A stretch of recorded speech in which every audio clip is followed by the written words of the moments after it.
প্রথমেই জানিয়ে দিব অবশেষে গোপন আস্থানা থেকে যৌথ বাহিনীর অভিযানে সেনাবাহিনীর হাতে আটক খুনি ফয়সাল করিম মাসুদ।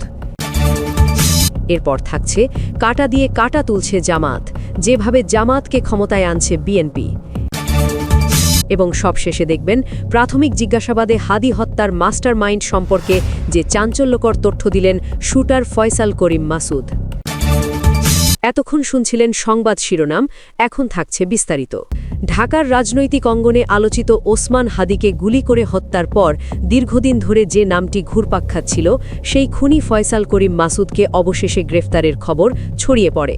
তবে কর্তৃপক্ষের দাবি অনুযায়ী এই গ্রেফতার কোনো সাধারণ অভিযানের ফল নয়, বরং এটি ছিল অত্যন্ত পরিকল্পিত, ঝুঁকিপূর্ণ এবং কৌশল নির্ভর একটি যৌথ নিরাপত্তা অভিযান, যার নেতৃত্বে ছিল সেনাবাহিনী।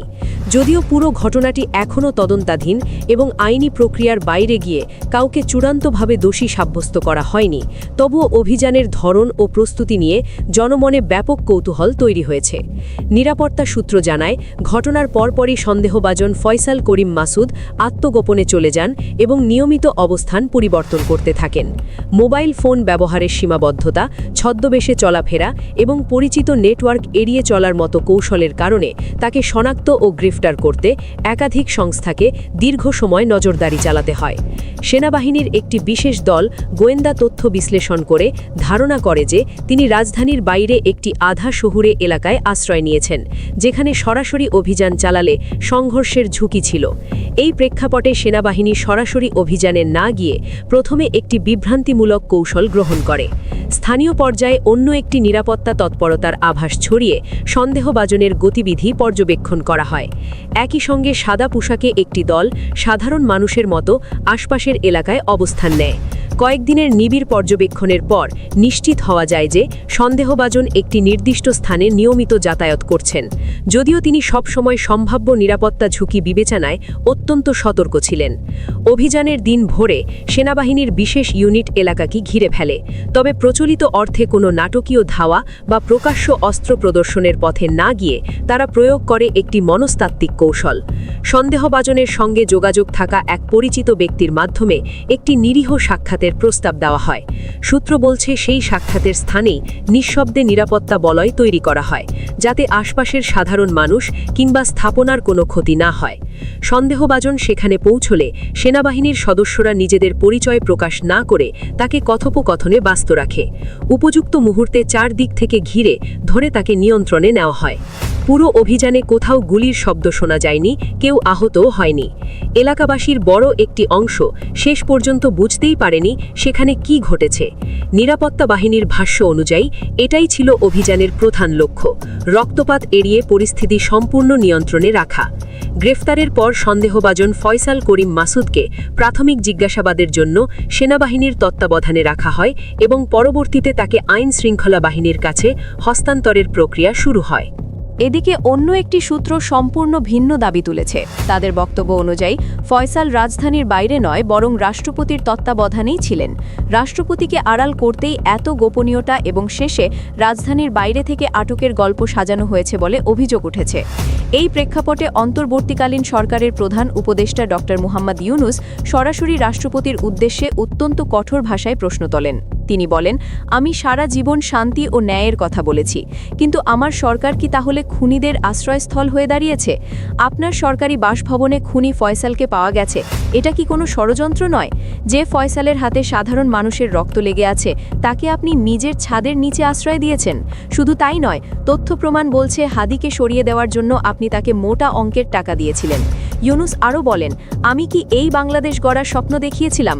আপনি যখন খুনিকে ভাড়া করেন এবং তাকে প্রশ্রয় দেন, তখনই রাষ্ট্রপতি পদের মর্যাদা হারান। ছাত্র জনতা পরিবর্তন এনেছে খুনিদের বিচার চাওয়ার জন্য, তাদের লালন পালনের জন্য নয়।